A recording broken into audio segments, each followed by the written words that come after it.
Hello everyone. मैं सूरज स्वागत करता हूं आप सभी का बैंकिंग अपडेट पे।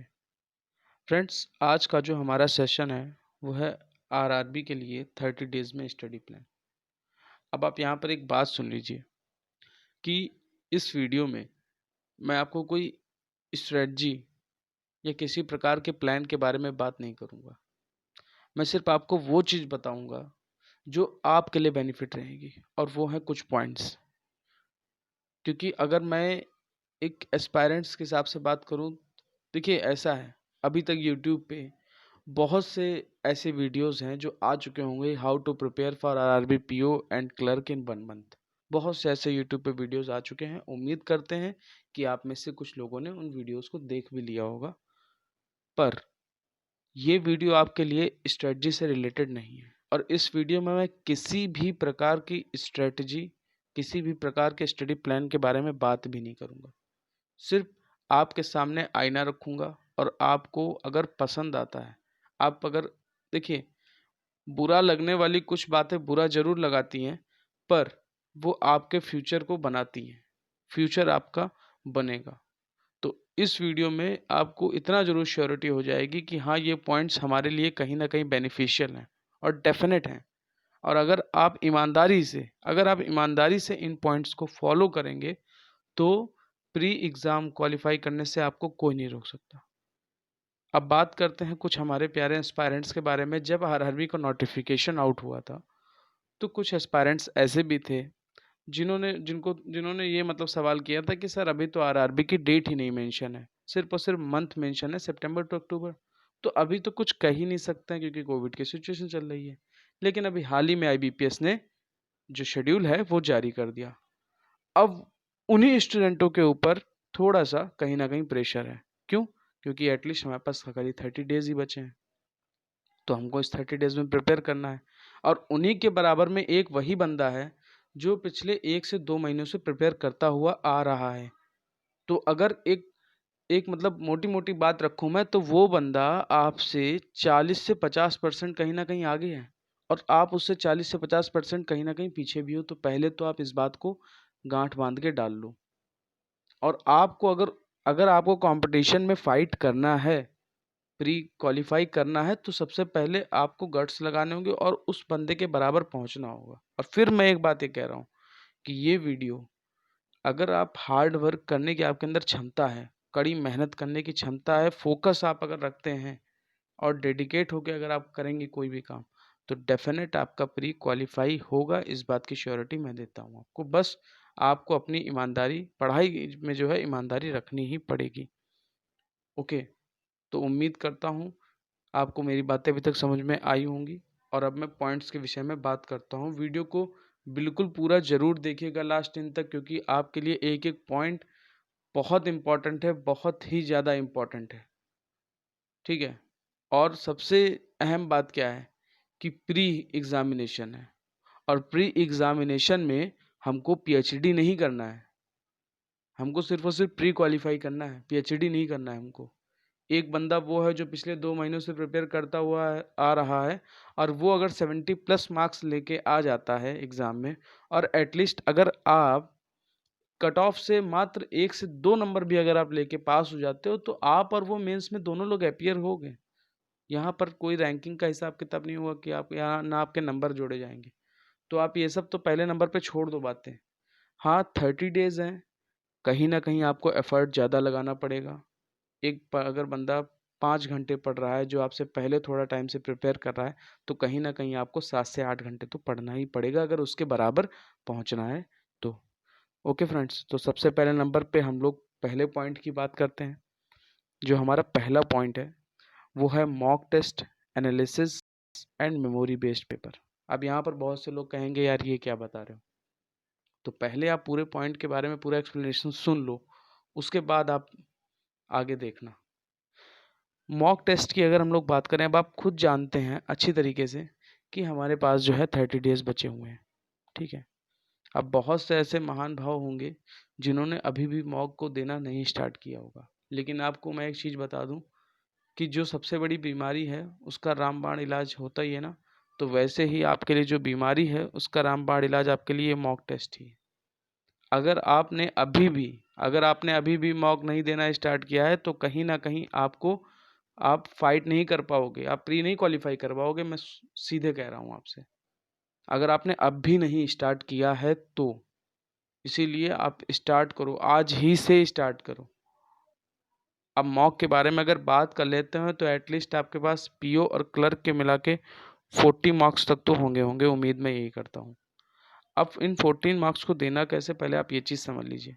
ठीक है, अगस्त है आपके पास अभी, ठीक है, अगस्त भर का मंथ है।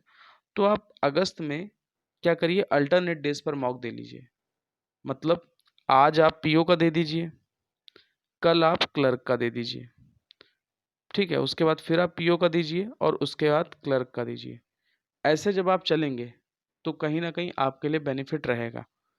और अगस्त के जस्ट बाद, जैसे ही आपका अगस्त खत्म हो जाएगा, उसके बाद सितंबर के लास्ट जो 10 दिन होंगे एग्ज़ाम से 10 दिन पहले, उसमें आप सुबह उठ के चाहे आप देते हो मॉक या शाम को उठ के, ठीक है, सॉरी शाम को मतलब जिस भी टाइम, दोपहर के टाइम भी बहुत से लोग दे सकते हैं। तो आप क्या है वहाँ पर आप अपना क्या नाम डेली पीओ का मॉक और क्लर्क का मॉक दोनों दे सकते हैं। ओके, तो उम्मीद करते हैं आपको ये बात समझ में आई होगी, लेकिन अभी मेन पॉइंट बाकी है तो पूरी बात सुन लीजिए। दूसरा क्या है, एनालिसिस। अब देखिए ये सबसे बड़ी दिक्कत है लोगों के लिए, क्योंकि मॉक तो वो दे देंगे लेकिन एनालिसिस करने में कहीं ना कहीं उनको आलस आ जाता है। और आप अगर नहीं जानते हैं कि अगर आप इस चीज़ को अगर आप नहीं करेंगे, ठीक है, तो आपके लिए मॉक देना कोई भी फ़ायदेमंद नहीं रहेगा, किसी भी प्रकार का फ़ायदेमंद नहीं रहेगा। आपको अपनी गलतियों का एहसास ही नहीं होगा कि हम कहाँ पर स्टैंड कर रहे हैं, ठीक है। तो आप मॉक दीजिए और कोशिश यही करिए कि आधे घंटे के बाद ही आप उसको एनालिसिस कीजिए। अगर तुरंत कर सकते हैं बहुत अच्छी बात है, 10 मिनट का ब्रेक ले लीजिए बहुत अच्छी बात है, तब आप लेकिन अगर सपोज़ कर लीजिए कि आज आपने दिया है मॉक तो आज के आज आप उसको एनालिसिस कर लीजिए, क्योंकि एनालिसिस अगर रह जाती है तो कहीं न कहीं आगे आप लोग आलस करके उसको छोड़ देते हैं, ठीक है। अब बात करते हैं मेमोरी बेस्ड पेपर की। तो मेमोरी बेस्ड पेपर के लिए आप प्रीवियस ईयर के पेपर उठा लीजिए और उनको ज़रूर देखिए, क्योंकि अगर आप मेमोरी बेस्ड पेपर देखे बिना अगर आप एग्ज़ाम में जाएँगे तो फिर एग्ज़ाम का कोई मतलब नहीं रहेगा। आपको एक अंदाज़ा नहीं हो पाएगा कि हम क्या कर रहे हैं। और मैं फिर कह रहा हूँ आपको कि मॉक टेस्ट आपके लिए रामबाण है। तो अगर नहीं देना शुरू किए हो तो भाई प्लीज़ देना शुरू कर दो। बहुत अहम चीज़ है आपके लिए। मॉक टेस्ट अगर छोड़ोगे तो कहीं न कहीं प्रॉब्लम में फँस जाओगे। ओके, नेक्स्ट पॉइंट की बात करते हैं, स्ट्रॉन्ग सेक्शन, वीक सेक्शन। अब आप यहाँ पर एक चीज़ समझिए बहुत ही ध्यान से। ये मॉक से ही रिलेटेड है, आप समझ लीजिए। प्रैक्टिकली बात कर रहा हूँ पूरा।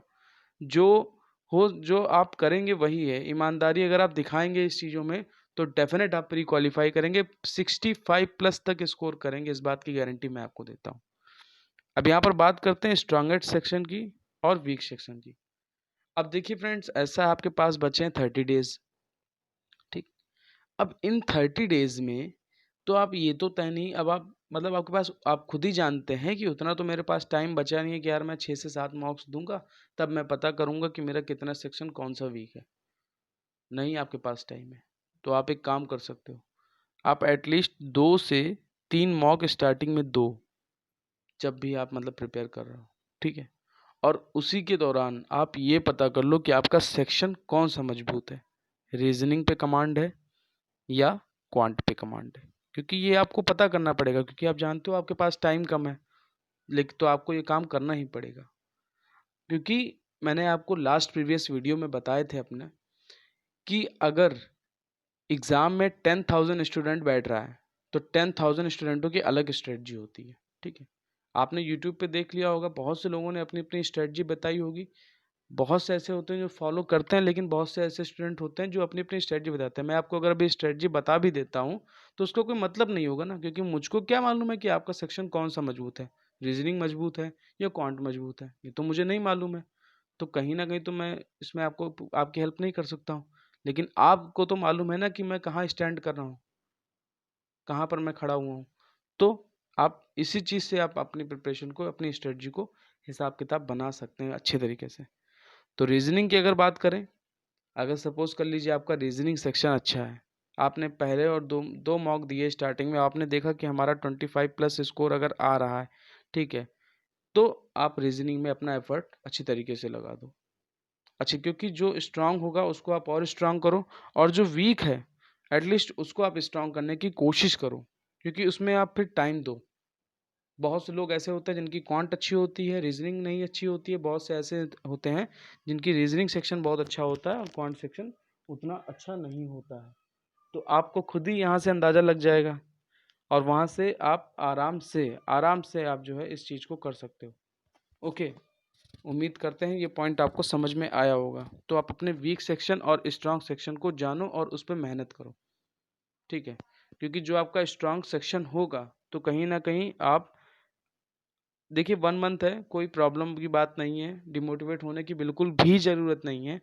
आप अगर स्ट्रांग सेक्शन है आपका और आप अच्छे से उसमें लगे हुए हैं, तैयारी कर रहे हैं, तो आप 40 में 35 प्लस तक आप बहुत आराम से करेंगे। फिर वो चाहे मैं रीजनिंग की बात करूं या क्वांट सेक्शन की बात करूं। थर्ड पॉइंट की बात करते हैं तो एग्ज़ाम इन्वायरमेंट। अब इसका क्या मतलब है ये भी समझ लेते हैं। सपोज कर लीजिए कि अभी तो आप अल्टरनेट डेज पर मॉक दे रहे हैं, ठीक है। बहुत से लोग ऐसे होते होंगे जो मॉर्निंग में मॉक देते हैं, बहुत से ऐसे होते हैं जो इवनिंग में भी मॉक देते हैं, ठीक है। आफ्टरनून में मॉक देना मुझे समझ में नहीं आता है, पर एज योर चॉइस, आप दे सक अगर आप देते हैं तो बहुत अच्छी बात है। मॉर्निंग में जैसे मॉर्निंग में और इवनिंग में क्या होता है, हमारा थोड़ा फ्रेश इन्वायरमेंट होता है, तो कहीं ना कहीं हम लोग को मतलब अच्छा लगता है। अब एग्ज़ाम इन्वायरमेंट के पर्पज़ से अगर मैं बात करता हूँ, तो एग्ज़ाम इन्वायरमेंट का हमारा मतलब ये है कि जब भी आप मॉक देने के लिए बैठें, चाहे वो पीओ का हो, चाहे वो क्लर्क का हो, तो आप अपने घर में इन्फॉर्म कर दीजिए, ठीक है। मोबाइल आप अपना अगर चलाते हैं तो स्विच ऑफ साइलेंट, मतलब वो आपको किसी प्रकार की डिस्टरबेंस ना दे। और अपने घर वालों से कह दीजिए कि मम्मी पापा, मैं आने वाले 45 मिनट्स, मतलब आने वाले 1 आवर तक प्लीज़ कोई भी मुझे आवाज़ ना लगाए। और आप जहाँ भी देते हो, अपना मॉक रूम में या टेबल किसी पर भी बैठ के आप देते हो, बस बिल्कुल कॉन्सेंट्रेट, मतलब आप अपने अंदर ऐसा बना लो कि आप एग्ज़ाम दे रहे हो, ना कि आप घर में बैठ के मॉक दे रहे हो। आप यही सोचो, आप 2 शीट रख लो अपने पास और कोशिश करो उन शीट पे, मतलब सब कुछ ओरली करने की, जो कि आप प्रैक्टिस जब करेंगे, ठीक है, आप कोशिश जब करेंगे तो डेफ़िनेट हो जाएगा। डेफ़िनेट होगा, आपसे ही होगा, और आप ही कर सकते हो, बाकी कोई भी नहीं कर सकता है। मैं आपको बता रहा हूँ, मैं मेरा भी अता-पता नहीं होगा, लेकिन आप ज़रूर करोगे, क्योंकि मैं सिर्फ़ आपको गाइड कर रहा हूँ, लेकिन आप करने वाले तो आप ही हो ना, इसीलिए। तो वही मैं आपसे कह रहा हूँ, एग्ज़ाम एनवायरनमेंट बनाना बहुत ज़रूरी है। अब अल्टरनेट डेज़ की बात करते हैं, तो अल्टरनेट डेज़ पे तो आप दे रहे हैं, किसी भी टाइम दे रहे हैं, चाहे मॉर्निंग दे दीजिए, चाहे इवनिंग दे दीजिए, ओके। जब आपका लास्ट का 10 दिन रह जाएगा और आपका एडमिट कार्ड जारी हो चुका होगा, तब आप क्या करिएगा? तब आपको इतना तो मालूम ही चल जाएगा कि आपकी शिफ्ट किस टाइम है, ये तो आपको मालूम चल जाएगा। तो सपोज़ कर लीजिए कि आपकी शिफ्ट के हिसाब से जो आपका एग्ज़ाम है, आपकी एंट्री 1 बजे से है, तो आप भी जानते हैं कि हमारा एग्ज़ाम जो है 2 बजे से स्टार्ट हो जाएगा और 2:45 तक हमारा एग्ज़ाम चलेगा। तो अब आपको लास्ट के 10 दिन से 10 दिन, जब आपके 10 दिन बचेंगे तब आपको पता चल जाएगा कि हमारे पास ये इतना टाइमिंग है। तो आपको क्या करना है? आपको इसी टाइम पे, अपने घर पे इसी टाइम पे आपको एग्ज़ाम देना है और यही सोचना है कि मैं एग्ज़ाम हॉल में बैठ के एग्ज़ाम दे रहा हूँ। यही टाइम पे आपको एग्ज़ाम देना है। आप करके देखिएगा, जिस दिन आपका एग्ज़ाम होगा उस दिन आपको यही लगेगा, यही महसूस होगा कि मैं अपने घर में बैठ के मॉक दे रहा हूँ, अगर आप सब काम ईमानदारी से करते हैं तो। ओके फ्रेंड्स, तो एग्ज़ाम का एनवायरनमेंट बनाना बहुत ही ज़रूरी है। नेक्स्ट हम लोग बात करते हैं मेक योर ओन स्ट्रेटजी। अब आप यहाँ पर एक चीज़ समझ लीजिए, मैंने आपको अभी थोड़ी देर पहले एक चीज़ बताया था कि अगर 10,000 स्टूडेंट अपियर हो रहे हैं किसी एग्ज़ाम में, तो 10,000 स्टूडेंटों की अलग स्ट्रेटजी होती है, ठीक है, सबकी अलग स्ट्रेटजी होती है। और ये चीज़ आपको मालूम होनी चाहिए कि हमारा सेक्शन कौन सा अच्छा है और कौन सा हमारे लिए बेनिफिट मतलब नहीं कर रहा है, जिसमें हमको मेहनत करनी है। तो आप एक अपनी स्ट्रेटजी बनाइए। अब मैं आपसे ये नहीं कहूँगा कि आप अपने लिए शेड्यूल बनाओ बैठ के लंबा चौड़ा, क्योंकि शेड्यूल बनाने से तो आधे लोग तो उसको फॉलो ही नहीं कर पाते। लेकिन एटलीस्ट आप अपने लिए टारगेट सेट कर लो पर डे का, ठीक है, और उस हिसाब से आप काम करो। जैसे अगर मैं बात करूँ तो आप, जैसे आपको मालूम है कि पज़ल पीओ में आनी है, ठीक है, मेरा रीजनिंग सेक्शन स्ट्रांग है, ठीक है, तो मैं एटलीस्ट 5 से 7 पज़ल ठीक है, या आप इससे ज़्यादा भी जा सकते हो, आपके हिसाब से चलना है, ठीक है। तो आप 5 से 7 पज़ल आप डेली लगाना शुरू कर दो और धीमे-धीमे आप अपना टाइम बढ़ाओ। आज आपने 5 से 7 पज़ल लगाई हैं, ठीक है, फिर थोड़े दिनों के 3 से 4 दिनों के बाद आप 5 से 10 पज़ल लगाइए, 10 से ऊपर लगाइए, फिर आप ऐसे, ठीक है। सिंप्लीफिकेशन के क्वेश्चन की अगर बात करें तो आपने आज 20 से 30 क्वेश्चन लगाए हैं, फिर आप 40 क्वेश्चन लगाइए। देख, किसी के टारगेट देने से या किसी की स्ट्रेटजी, सपोज़ कर लीजिए किसी ने आपको बता दिया कि आप एटलीस्ट 30 क्वेश्चन डेली लगाइए, ठीक है, सिंप्लीफिकेशन के, जब तक एग्ज़ाम होगा तब तक आप बहुत अच्छा सिंप्लीफिकेशन में कर लेंगे, बहुत अच्छी बात है। लेकिन अगर मैं प्रॉपर स्टूडेंट की बात करूं जो एग्ज़ाम क्वालिफाई करते हैं, तो वो क्या एटलीस्ट 30 क्वेश्चन ही लगाते हैं क्या? ऐसा तो नहीं होता है। थोड़े दिनों के बाद जैसे जैसे उनको लगता है कि अब हमसे क्वेश्चन हमारे जल्दी हो रहे हैं, तो कहीं ना कहीं वो 30 प्लस क्वेश्चन करते हैं, 35 करने लगते हैं, 40 तक करते हैं, लेकिन उसी टाइम में करते हैं क्योंकि उनकी प्रैक्टिस अच्छे लेवल यानी नेक्स्ट लेवल पे हो चुकी होती है। तो आप उस हिसाब से अपने आप को प्रिपेयर कीजिए और अपनी खुद की ही स्ट्रेटजी बनाइए, क्योंकि वही आपको एग्ज़ाम में फ़ायदा करेगी, क्योंकि आपको मालूम है आपका सेक्शन कौन सा वीक है और कौन सा स्ट्रांग है। ओके फ्रेंड्स, लास्ट हम अगर अपने पॉइंट की बात करते हैं तो लास्ट पॉइंट है हमारा टाइम मैनेजमेंट। अब आप टाइम मैनेजमेंट की अगर मैं बात करूं तो टाइम मैनेजमेंट सबसे अहम पॉइंट है हमारा। इसके बिना एग्ज़ाम में कर पाना नामुमकिन है। आपको टाइम मैनेजमेंट में ये डिवोट करना, ये आपको एटलीस्ट जब आप पहले दिन मॉक दोगे तभी आपको पता चल जाएगा कि हम कितने कम समय में किस सेक्शन में ज़्यादा स्कोर कर सकते हैं। अगर आपका रीजनिंग सेक्शन बहुत ही अच्छा है और क्वांट सेक्शन थोड़ा सा वीक है, तो कहीं ना कहीं आप रीजनिंग में कम टाइम लगाओगे, ठीक है, और कम टाइम लगा के आप उसमें अच्छा स्कोर करोगे। और अगर आपका क्वांट सेक्शन कहीं अच्छा है तो आप उसमें भी ये काम कर सकते हो, क्योंकि वो तो डिपेंड होता है ना कि आपको मालूम होना चाहिए कि हमारा सेक्शन कौन सा अच्छा है कौन सा बुरा। ओके, उम्मीद करते हैं आपको ये वीडियो अच्छा लगा होगा। ये कुछ ऐसे पॉइंट्स थे कि जिनको आप अगर अच्छी तरीके से फॉलो करेंगे तो डेफिनेट आपका प्री क्वालिफाई होगा। आप ये बिल्कुल भी मत सोचिए कि हम 30 डेज़ के अंदर कर पाएंगे या नहीं कर पाएंगे, इससे किसी भी प्रकार का कोई भी फ़र्क नहीं पड़ता है। यू कैन, यू विल, आप कर सकते हैं और आप करोगे।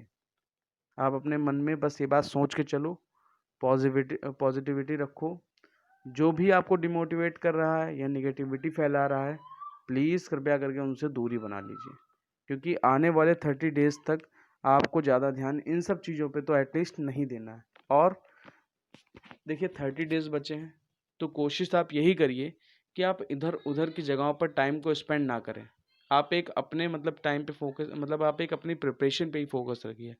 फोकस आपका यही होना चाहिए कि हमको अच्छा मार्क्स लाके एग्ज़ाम को क्वालिफाई करना है। और एक लास्ट चीज़ आपको मैं बताना चाह रहा हूँ, आप टारगेट ये बना लीजिए, देखिए 4 वीक्स हैं आपके पास, ठीक है, और इन 4 वीक्स में जब भी आप मॉक देंगे, ठीक है, तो आप 1 वीक में आप कोशिश यही करिएगा कि आप ये टारगेट रखिए कि अगर आप 1 वीक में जो है एटलीस्ट 10 प्लस नंबर तक का स्कोर करें, 10 प्लस नंबर तक को इम्प्रूव करें।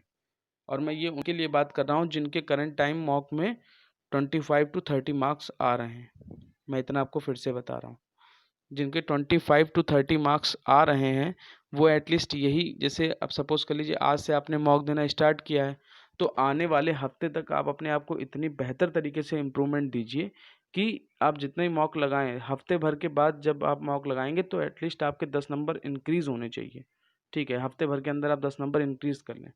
मतलब अगर आपके 30 आ रहे हैं तो जब आप 1 वीक के बाद लगाएंगे तो 40 स्कोर आपका होना चाहिए, 40 से कम नहीं होना चाहिए कतई भी।